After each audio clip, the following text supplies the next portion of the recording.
Malay fua maia sa mo le nei tai au fau. O maia, se o tātou tāpua i atu i le atua. Ua whaalongo ia le siu fofonga, saulo, sauloe. Se hane mea ua e saua mai ia ia te au. Ua ngā tete ia, ma ua matau, ua whape atu. Le ali ie, se hane mea te whina ngalo ia i o te whaia. Whetalai mai leo le ali. Tu ia o i lunga, ina alu i le ai. O na tau ina tuailea ia te o le mea tusa o na whai. Se o tātou te talo mo le nganga pa ia. Ua ala whai mai Samoa i le nei tai au whaulo mātou atua i le soifua manuia, mai whai ngā mālo longa o le pō ua mawai. Lea ua mātou wafe ane, se mua lava o na vatu le taulanga whaafetai, e ala i la mātou tāpua inga a whai anei. Lea ua mātou mua i wala au atuai, se e a fio mai e ala i lo nganga pa ia. Tau to o lua le nei tāpua inga ni o mātou whai ai le ava ma le mi ngau e tatau ai. Whaasili na ilo lava suafa mamalu. Ono Yesu ula mātou ali i male whaola e to atasi, wala toila mātou tatalu. Amen. Tātou vivi i le atua i lona vi inga e valus fulu maltasi. Valus fulu tasi le vi inga o le atua, tātou te vivi i ai. Oh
le faitauina o le tusipaia.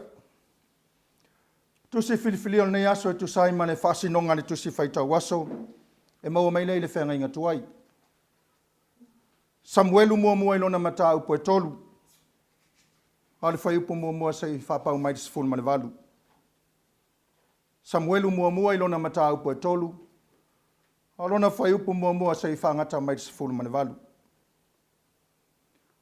Whafofonga maia, i le faitauina o le tusipaia. Sa auna le tamo Samuelu i le ali i luma o Eli. Wa vala foi le afionga le ali i ona aso, wa le whaalia mai soo. Na i ona aso sa ta oto ai Eli, i lona moenga. Wa fuafua ona popongi ona mata o le mawa ai.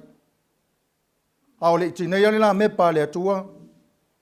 Ta oto Samuelu le malu o le ali i o iai le ato la au le atua. Ona wala au lea o le ali ia Samuelu. Tali atu o ia. Wa ule nei. Na mo e atu ai leo ia ia Eli. Whai atu ai. Wa ule nei. Wa ana e wala au atu ia te. Whai mai o ia. Tile i wala au. Fo ia ina ta oto. Na alu ai leo ia ua ta oto. O toi wala au wha alua le ali Samuelu e. Tula ai leo Samuelu walu atu ia Eli. Whai atu iai, oa ule nei, wana e wala au atu ia te. Whai mai o ia, tā e, o te le i wala au atu. Fo ia ina ta oto. A o Samuelu, ele i o ina i loa e ia le ali. Ele i whaalia fo ia te ia le afionga le ali. Toi wala au le ali ia Samuelu, o le fo i whaatolu lea. Tula i leo ia, walu atu ia Eli o whai atu, oa ule nei, wana e wala watu ia tea. O nei loa ile Eli, ua wala au le Eli ile tama. Whai mailau Eli a Samuelu, aluia ina ta oto. A whai e wala watu ia ia te oe. E te whai atu iai, whetala i maia, le ali e, wa olo whanongonongo atu la ua wauna. Na alua leo Samuelu, ta oto ilo na moenga. Wa fio maile Eli, ona tu le mawala au, pei ona lua i whai. Samuelu e, tale atuai leo Samuelu, whetala i mai ia, waulo whanongonongo atu la ua wauna. Talai mai leo le ali ia Samuelu whauta, o le au whaia se mea i Israelu. E ta itasi umau e whanongonongo ai, ma ta alili ai ona talinga uma e lua. O le aso te whatau nuu ai ia Eli, o mea uma no whai atu ai lona ainga. O te amataina, ma o whai uina lava. O tau tino atu ia te ia, o te wha sala lona ainga e whavavau. Ona o le pangota ua ia iloa. A wā o nā talii, ua whai mea whetu ina i ila ua. A ua ia le tā ofi ia te ila ua. O le mea lea, wa au tau tō ai le ainga o Eli. E le wha mangalo ina le pangota le ainga o Eli, i se taulanga, po se me foa i mai e whaavavau lava. Ua ta oto Samuelu se ia o le tae au. Ona toa i leo pui o le fale o le Eli. A ua fefe Samuelu e whailo atu ia Eli, le mea na whaalia mai. Ua wala au Eli a Samuelu, ua whai mai. Ta e, Samuelu, ua tali atu o ia, o a ule nei. Whai mai leo ia. O le ale upuna whetalai mai ai ia te oe. Au alawa ni e na nā ia te au. Ia whapea ona whai e le ali ia te oe. Ma ia whaopo iai. Pe a whai e te na nā ia te au se upo uma na whetalai mai ai ia te oe. Ona whai loa le Samuelu upo uma. Ua le nā tia se mea ia te ia. Whai ane i leo ia. O ia o le ali. Ia whai e ia le mea e whina ngalo ai ia te oe. Whamanuia mai lea tua e ala tātou whaitau ai, ma whaalongolongo ia na tusipa ia. Tu maua tupe ia te ialo na viinga, nei masa ia o i le whavavau lava. Amen. O le launga le soafa mamalu o le atua le tama, le alo male anganga pa ia. Amen. Maole matua i le Samuelu mua o lona mata upo e tolu. Alona fai upa se fulu o te toi fai tawina. Wa fio mai le li. Ona tu lea mavala au pe ona ruai fai. Samuelue. Talia tuai leo Samuelu. Fetalai mai ia. Wa la o faa longo atu la au. O le manatu au tu le nei aso e tu sai ma le whasinonga le tusi whaita waso. Whaalongo ma o awina. Whaalongo ma o awina. O le whaalongo. O le ulua I whalea onga lava lea. Nama manu ai le wafe so o tai o le atua. Ma isora elu le tala whaasoropito. O le filifilia e le atua o isora elu e whaimanu. Sama tua mana o mia lava e le atua, lei o le whaalongo. Aina whapea foi so se tasi lava e walawina e le atua, I le whiau mane ngā ruenga. Ia lei le whaalongo, o le whaalongo. E o whaatasi ma le usta I whetalainga tu sao mai le atua. Wa o le whaalongo o le awala leo o le awawina. E tu wina I foi le mana, e o mai whaatasi ma le poto, o le ata mai. Ma le pule au so se tasi na te totofi ma wala au. Ai a le whaalongo foi. Ma le usi tai le tangata wala awina I le atua. O lona le ta lia ina lava lea o le awawina. O na ave ese lea. Ai ta pena le atua le ise fina ngalo iai. Na te whaawawina lona fina ngalo pa ia. Whapena le tala no tātou whaitawina. I le vala wino Samuelu, male toa saha o le atua ia Eli malona ainga. O Eli na to tofi ma vala wina I le atua e whai ma whaitau lang sili. O le vahenga mai a ita maro. E le ngata ia te ia, aina whapea fo i o nātali e toa lua o Hofeni ma fine aso. O ila ua fo i o whaitau langa. Au le toa fia o Samuelu, o le tāpenanga ma maole ana whaia e le atua, ina uanga sala Eli. Wa le whaalongo Eli le atua au a whaalongo ina na whanau. Whai mai nei loa le leie Eli, le anga sala na whaia e Hofeni ma fine aso. I whai ngā taulanga tangata na au watu I le malu. Ai na whaatalinga tuli le toe ina. Na whatangata wasola na vaai. Fai lava le ulava vale o lana whanau. I mea ua ingoa mo le atua, wa tawa vai ese mo le atua. Ai ngalo ia Eli. O le iloe le tangata o le me fai ai le faia. Le anga sala le iluma o le atua. O le amatanga iloe le o le walawina o Samuelu. Ino ua le whaalongo. Ma le faia le ami o tonu a le atua. Fe mele fai upo lua ma le tonu. O iona aso na ta oto ai Eli lona moenga. Wa fua o na popongi o na mata ua le mawa ai. A o le iti neia le la mepa le atua. Ta oto Samuelu le malu o le li o yeile ato la au. O na vala au le o le atua ia Samuelu. Ta alofa ia Eli. Tele aso tele tausanga o vea mata yosi taulanga o le malu. A o le iti neia lana la mepa ele toa saha o le atua. A o le ima he alana ngā ruenga. A o le ave eseina ele atua na tau finga na mamalu ai. Samua mua lava ona wala au le atua ia Samuelu. O le whaailo ilo ia mauti noe Eli. A o iai pea sina ona malosi e whaalongo ai. Ua to tofi ele atua le isi e sui ia te ia. Whaatolu lava ona wala au le atua. Whaatolu foi ona mo e Samuelu ma whafangu Eli. E ui lava ua fua ma pongi lana wa ai. Ai sama nino le leila na whaalongo I le tau whangu o Samuelu. Ao le whaafao le wala au le atua. Na ia tali atua I loa peo na whaatonu ina Eli. Whetalai mai ale ali. Whaalongo atu la wauna. Wa lava le whaalongo atu le whetalai mai o le atua. Whao Sofia ai moe ngā ruanga e talia loa. A wao le o ina lava lea e o mai whaatasi ma le mana o le atua. e whaatumu wailo na tama iti. Ele I whaingofia ia Samuelu na talia le wala au. Langona e mua ma whaatau waa. E le whea hunga mane ngā ruenga pa ia are atua. Ai maise lava. O le whaato nunga I le toa saa ia Eli malona au ainga o lana ngā ruenga a matalea. E mauti noa na whaapea le manatu Samuelu. Whaapea whea na o whaia le nei ngā ruenga. Whaapea whea na o tautala atu. I le tamā matua wa loa tau sanga o tautua. Pei tai o le taimi ale atua e le whaatari se ia whea. Wa e pule ale atua I lona taimi. E au waifo I le atua I le na te filifilia. A o le mana ia fo I o le anganga sa ia Samuelu.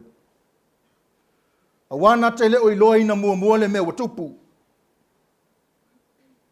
Taimi na wala au whaatolu waina le wala au matamoe. Wala au matamoe. Whailonga o le ava. Ma le whaalolongi o tō whinga le alii. Sa wala awina I Eli. Tā ua le o le ilo le vata puia whare tangata. A le au wala loa o hao ina I foi. I le ilo na whisili e matutua. O e na mua I malai le ngā ruenga. O I lato e au mai ele tua lalo e au mai ele whaamnuia. Peo na whaiane I Eli.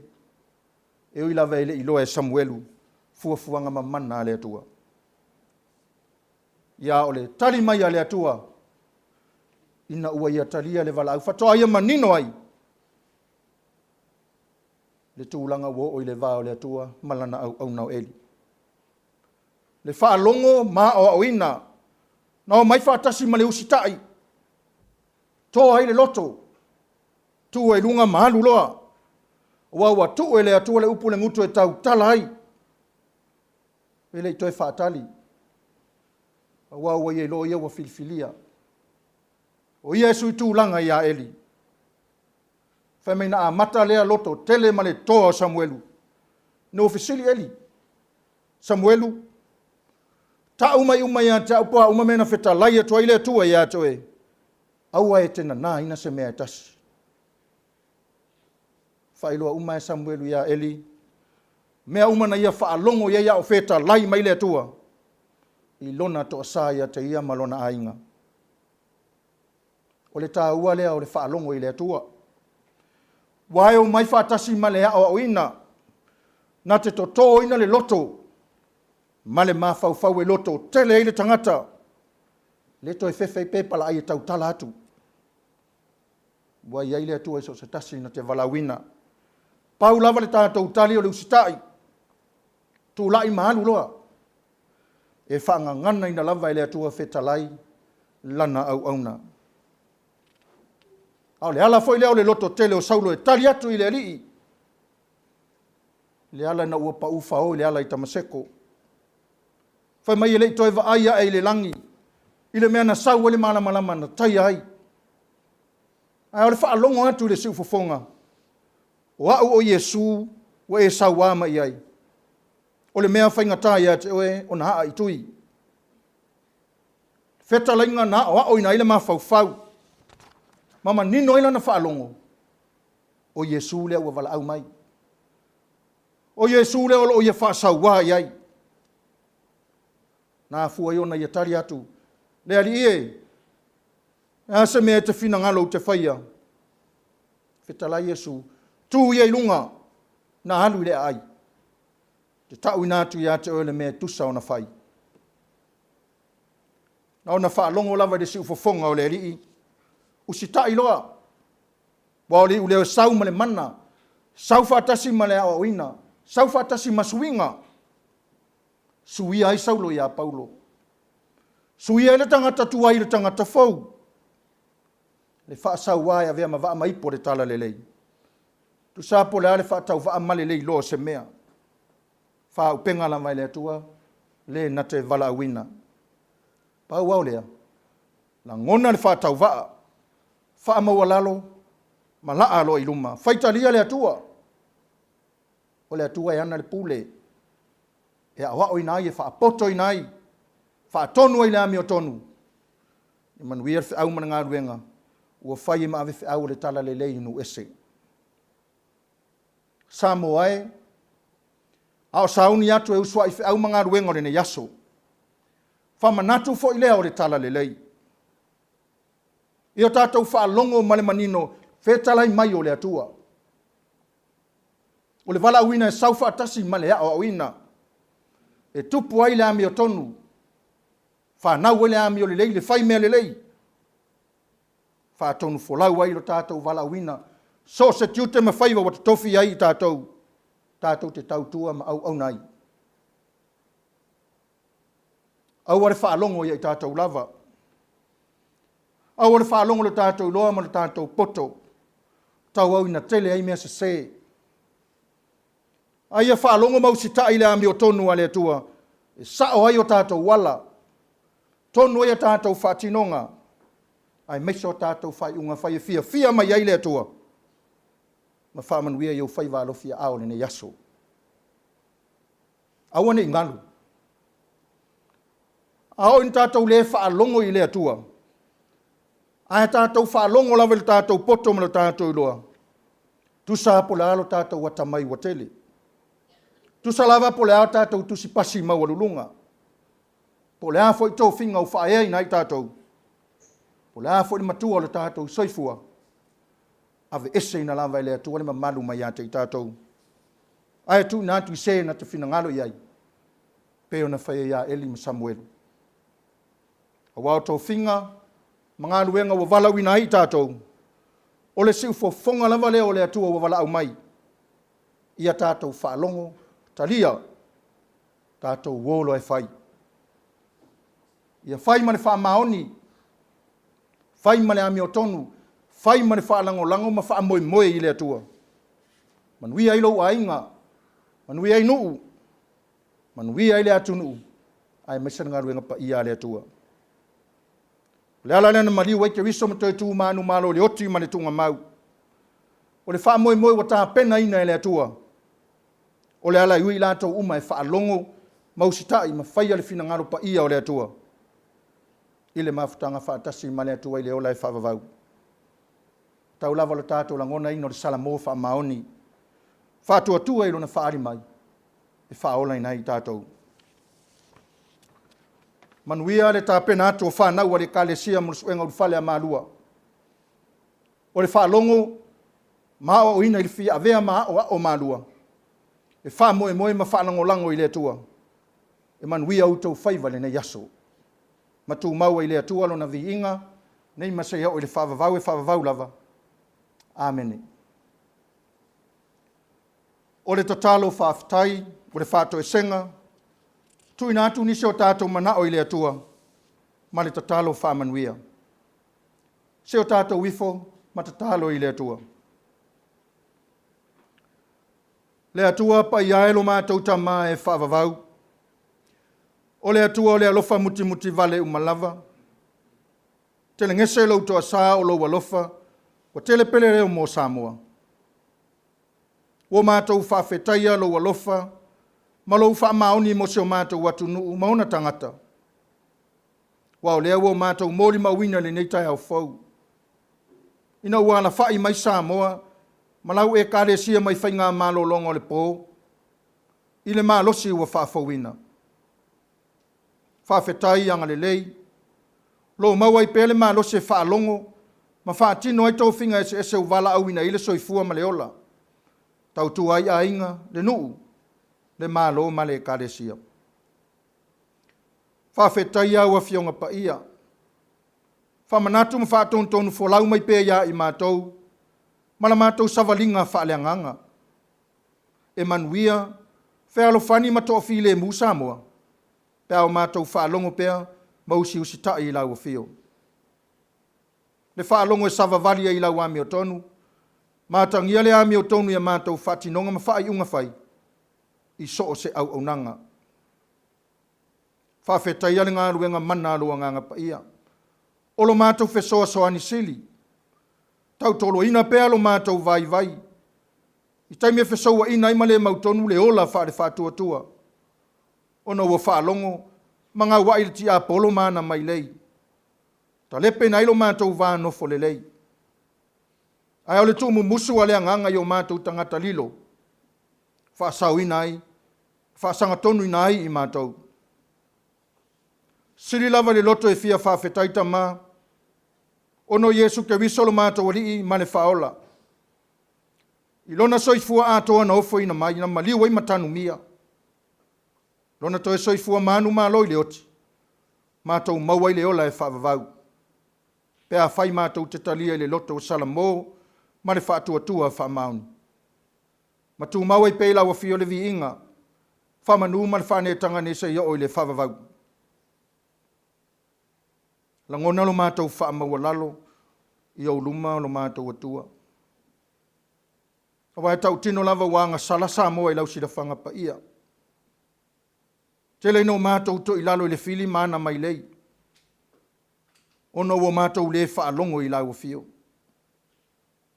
O le atangia i lo mātou wola. Fōri ngā lofa lau fio na whaia i mātou. O mātou le sava vali lau wami o tonu. Whaia lava i lo mātou lava poto. Wā fua i suinga te tele wā awhia i le loto i whale o Samoa. Ma ona tupulanga i le nei vai tau. O mātou te talo. Se alofa ta mama wha pale pale mai. I lau lava alofa atu noa tele wha mangalo isi o mātou watunu. I le mata ua o lau toto. E wha ma wha mangalo ai a mātou wangsala. Lo mātou atua mi o tōnue. O laua fio lava i mali o mātou manao i mea lelei uma. Whamanuia Samoa manana whai ngā mālo. O laua fio e whaavai eilo mātou watunu. O lau wala au lava lea mai le vavaue o mai le so. Ia i loa e Samoa na whaalongo ma fesili i laua fio. E maua i le file mumoni. E a wao ina i lātou wa whai mataitai. Se ia ho ina i a mātou whana witi. Fuafuanga lelei uma le malo. Awale manuia o Samoa matangata lau tele. Ia loto lo toi whaatasia i malawami o tonu. Whamanuia le kālesia o au Samoa mātunu uma mau. Whapea fo i e kālesia so whaatasi le atunu. Male ngā ruenga o le tala lelei a wale ola whaale nganga. So se au unanga fo i o ngā lulu e ai.